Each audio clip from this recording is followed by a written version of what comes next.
Vadodara community બાગ પ્રાણી સંગ્રહાલયમાં સિંહણનું મોત. વડોદરાના કમ્યુનિટી બાગ પ્રાણી સંગ્રહાલયમાં સિંહનું થયું મોત.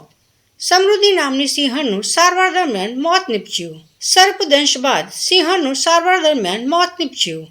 કોબરા સાપે સિંહણના પિંજરામાં ઘૂસી ગયો હતો, જ્યાં તેને સાપે દંશ કર્યો હતો.